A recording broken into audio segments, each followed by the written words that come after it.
pour dépeindre l'opposition sénégalaise sous les habits et le visage d'une opposition d'abord irresponsable, violente, une opposition qui abriterait des terroristes, mais une opposition qui serait contre les intérêts étrangers. Puisque c'est ce tableau qui est présenté aux chancelleries et aux différentes institutions internationales. La plupart du temps, ces derniers ne font aucun effort pour avoir le contact minimum avec cette opposition qui a fini d'avoir la confiance du Sénégal et des Sénégalais, puisque cette opposition aujourd'hui représente quasiment 54% de l'électorat si on s'en fie aux dernières élections. Je voudrais dire à cette communauté internationale que ce président de la République, qui tend à leur faire croire qu'il est la seule garantie d'un Sénégal stable, d'un Sénégal qui peut coopérer correctement avec eux, qui peut garantir leurs intérêts, d'un Sénégal démocratique. Eh bien, ce président de la République est ce garant de la gabegie, de la malgouvernance, du détournement des deniers publics, et particulièrement dans des moments extrêmement graves, des moments de crise sanitaire, des moments où énormément de Sénégalais ont perdu la vie, que ce président de la République puisse être le promoteur, mais également le protecteur de pratiques malsaines qui ont permis à certains de ses collaborateurs, ministres particulièrement et principalement, de détourner des milliards de fonds auxquels ils ont contribué. Vous avez contribué, vous, partenaires au développement, institutions internationales, bailleurs de fonds, partenaires bilatéraux, partenaires multilatéraux. 84% de ces fonds sont issus de vos financements. Mais 84% de ces fonds traduisent l'effort du peuple sénégalais, un peuple qui souffre, un peuple frappé de plein fouet par la pauvreté, le chômage, l'incurie dans tous les secteurs d'offres en biens et de services publics. Et ce peuple-là, malgré tout, se serre la ceinture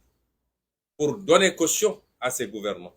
leur permettre d'emprunter à son nom, mais également de contribuer. Ce peuple-là qui continue à contribuer fiscalement pour que l'État puisse avoir les moyens de sa politique. Ce président de la République-là est le garant de ce système. Ce n'est pas seulement à ce niveau-là, puisque les rapports, il y en a encore et encore. Le dernier rapport sur le Sénégal du département d'État a souligné que des institutions, des instances, des organes ont été mis en place pour contrôler la gouvernance publique, mais que souvent leurs rapports ne sont pas suivis d'effet. Je vous ai rappelé que dernièrement, la présidente sortante de l'OFNAC a dit que rien que l'OFNAC a aujourd'hui plus de 40 dossiers sur la table du procureur. 40 dossiers de détournement de deniers publics. C'est des dizaines, voire des centaines de milliards. Et c'est cet homme-là qui vient se présenter à vous comme étant un messie et vous faire croire qu'il peut violer encore la constitution du Sénégal pour se prévaloir d'une troisième candidature. Parce qu'il serait le seul à pouvoir vous garantir une collaboration.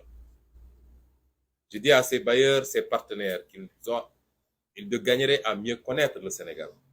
Le peuple sénégalais est un peuple mature, un peuple digne et fier et un peuple très attaché à sa démocratie. Et ce peuple tient au respect des règles parmi lesquelles la plus fondamentale, c'est sa constitution. Ce peuple tient à la démocratie comme tous les peuples. Ce peuple tient à ce que les transitions se fassent de la manière la plus apaisée, la plus démocratique, et qu'il est seul le dernier choix par rapport à celui ou à ceux à qui il veut confier le destin de son pays. C'est ce président de la République, vous, communauté internationale, qui instrumentalise la justice pour s'attaquer tous les jours à l'opposition, à la société civile, à la presse, à tous les symboles d'une démocratie vigoureuse et à tous les symboles de la vitalité démocratique. de la respiration démocratique dans un pays. Vous en êtes conscient et vous le voyez. Nous ne faisons que vous rappeler. li may wax ci gàtt nag lu gàtt di ko jagleel askanu Sénégal mooy li xew bettul kenn. xam nga il faut ñuy waxante dëgg. bu ñu mel ni xamuñu woon li xew wala ñu mel ni lii daf ñoo bett. lii daf fee am amaat fi amaat fi fi ñuy wax coowal pétrole bi ñun ñu wax ci lu bëree bëri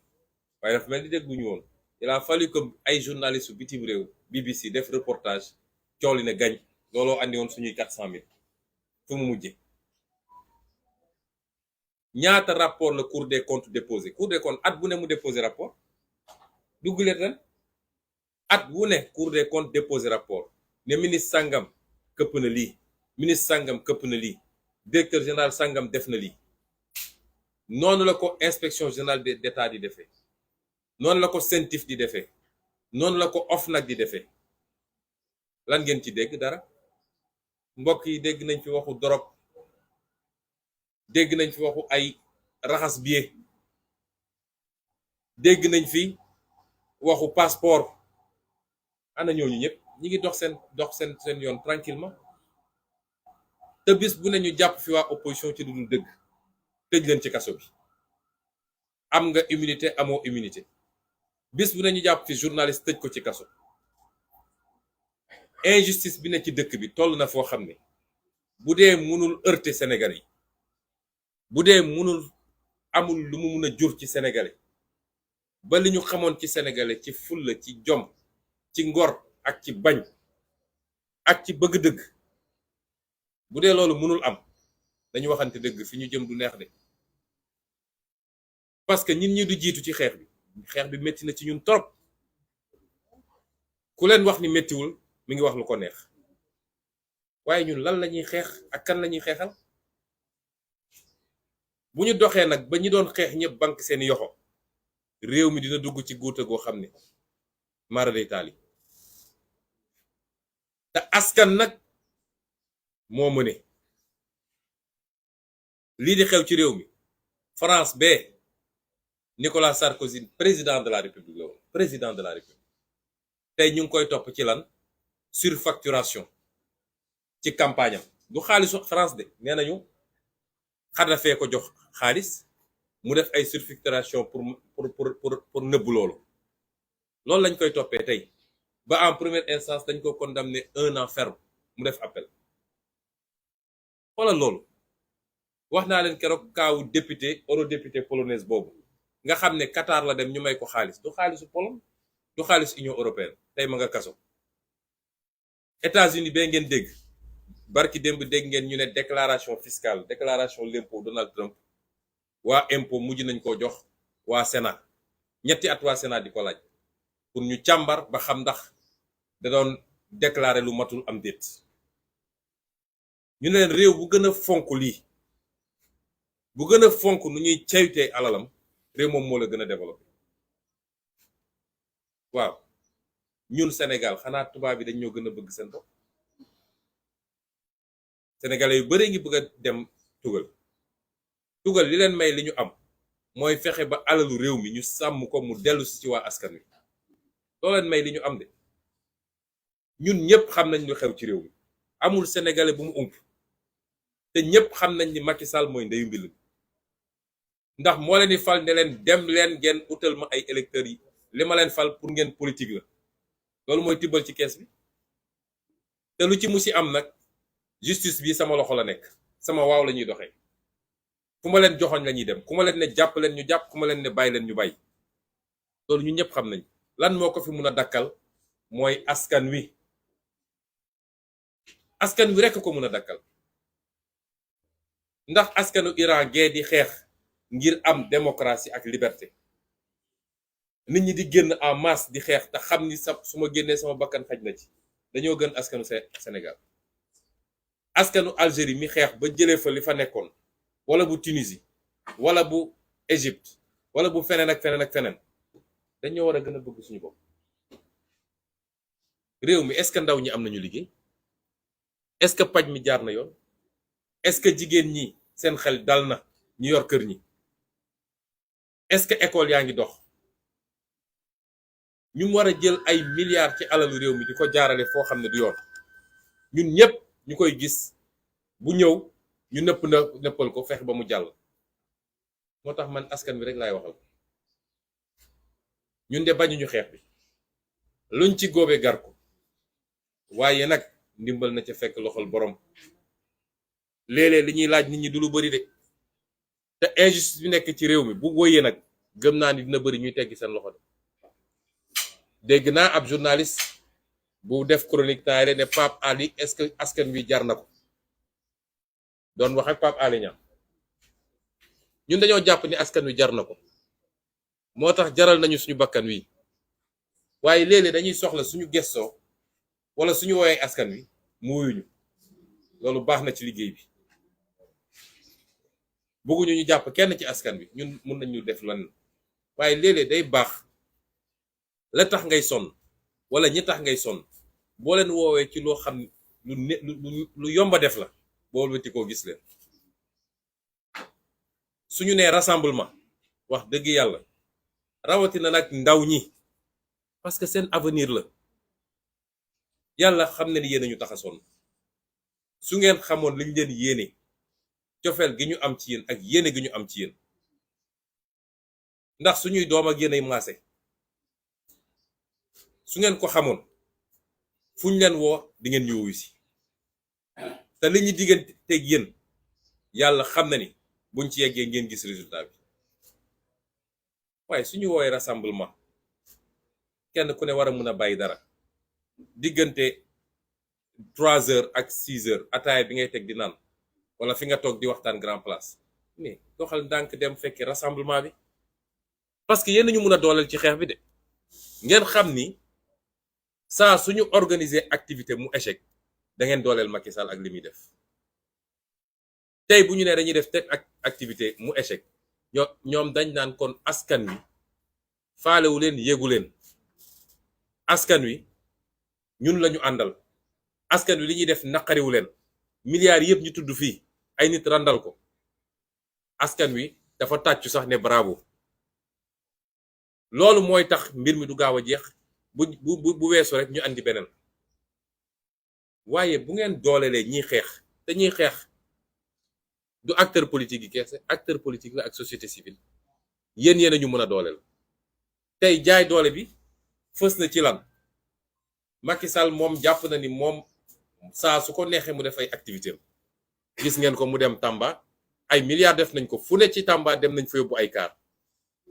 amul village bu ñu bàyyi waxuma la nag ñu jógee Dakar ak feneen pour nekk ñu dajale ay nit ñu ne lu rëy teeru Macky Sall à Tambacounda. moom am na sañ-sañu def lu ko neex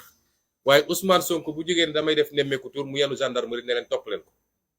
bu mu daje benn place publique ak ay nit loolu du injustice ñëpp di ko gis.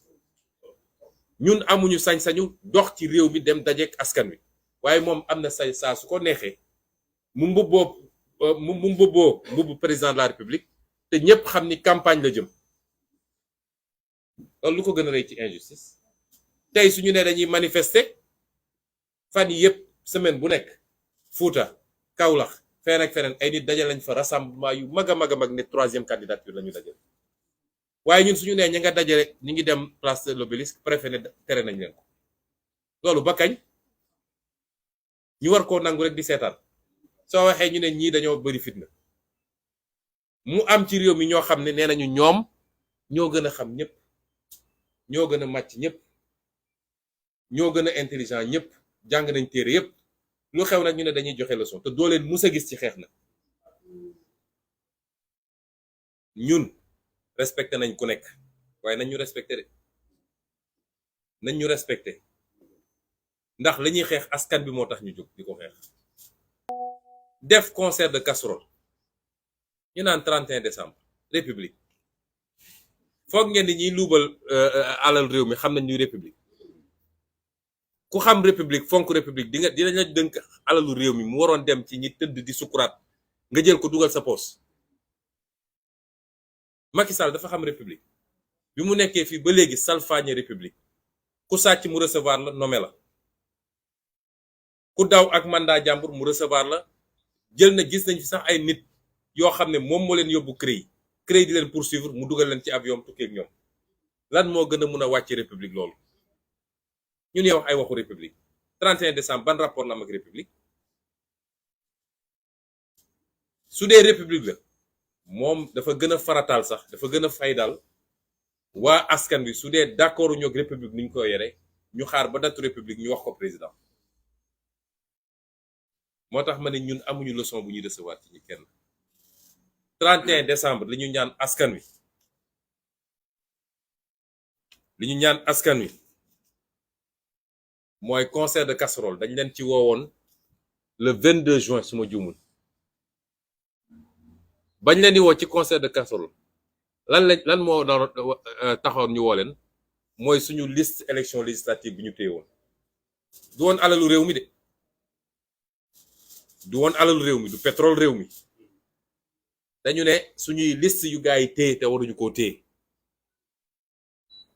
ngeen wuyu ci loo xam ne dafa kay woon sax suñu jot tubaab nag danaan qui peut le plus peut le moins mooy bu dee liñ leen woon suñu affaire la ñun Yewwi Askan Wi donte ñun jàpp nañ Yewwi Askan Wi mooy askan wi tey suñ leen woowee ci xaalisu alalu réew mi ñu lubal ak danger yi am ci démocratie Sénégal tey nga xam ne 2023 bi Khalifa Ababacar ñaanaat ñun ñëpp ñuy ñaan waaye xel mën naa tey 2023 bi ku ko xam ak ku ko xamul kon suñ leen woowee ci loolu ne leen nag liñ leen woo jafewut xale bu am 5 ans sax ba mag mu am 95 ans mën nga taxaw sa terrasse wala sa balcon wala sa ëttu kër wala sa buntu kër daal di dóor ci casserole yi loolu jafewut laaju ñu askan wi lu bari ñiy wax bëgg a nërmal seen xel ñoom ñëpp dafa am ñu leen yebal pour loolu mooy saa suñu yëkkatee dara rek ñoom lu ñuy def ba saboté ko ci loolu la ñuy nekk waaye buñ ko saboté mu jàll xam leen ni yéen lañu saboté yéen askan wi waaye du ñun lañu saboté dañoo bëgg 31 décembre lañ leen ci laaj bariwul diggante 20 ak 30 minutes mooy bu ñaar fukki waxtu doore tàmbale muy 20h ba 20h20 20h30 bariwul jafewul dañu bëgg fu nit toll ci Sénégal wala ci àdduna sax muy riir ndax biñ ko defee le 22 juin TV5 France 24 BBC CNN ba Al Jazeera ñépp ko wone woon Sénégal il faut ñu woon àdduna bi ni ñun am nañu lu ñu naqari ci ni ñu yoree réew mi léeg-léeg damay sama tournée yi may def damay dem ci àll bi ci village yi jigéen ñi dañuy génn ak seeni cin di ma teeru ma xam ni kon concert casserole yeggoon na fu ñu ko xalaatul woon peut-être grande ville yi lañ doon gis dañoo bëgg yow chauffeuru taxi bi yow boroom camion bi yow boroom jakarta bi yow chauffeur particulier bi bu la fekkee ci circulation bi à partir de 20h le 22 juin gisoon nañu sax chauffeur taxi boo xam ne casserole yi la jël takk ko ci oto bi di daw ci ni dañoo bëgg bu 20h jotee fu nit toll ci àdduna xam ni askan wi kontaanul ci Macky Sall ak njabootam ci ni ñu yore réew mi ci jamono joo xam ne askan wi sonn na loolu bariwut yow mi nekk sa biir kër ak âge boo munti am ak ngay góor wala jigéen le 31 décembre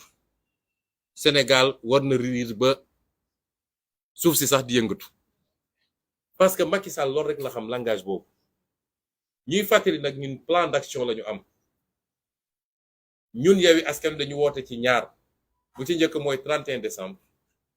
concert de casserole ñaareel bi mooy le 6 janvier rassemblement waaye lii dafa weesu mbirum parti politique wala mbirum société civile wala mbirum daayira wala mbirum lii ak lële moo tax ñu ne comme waa société civile bi ñoom woote nañu ñoom it le 30 ñuy woo sénégalais bu ne bu ko mënee te fekke ko te tal ko bum ci tàyyi na jóg dem place de l'Obélisque dooleel société civile également ci woote bi mu woote lii de du lu bari lu ñu laaj askan wi te nag askan mooy changer réewam kenn du ko changer ci place am kon ñu ngi leen di gërëm di leen sant di ñaan yàlla mu yokk ñu sutura yokk jàmm ci réew mi may ñu Macky Sall ak ñi mu àndal nga xam ne nitu fitna lañu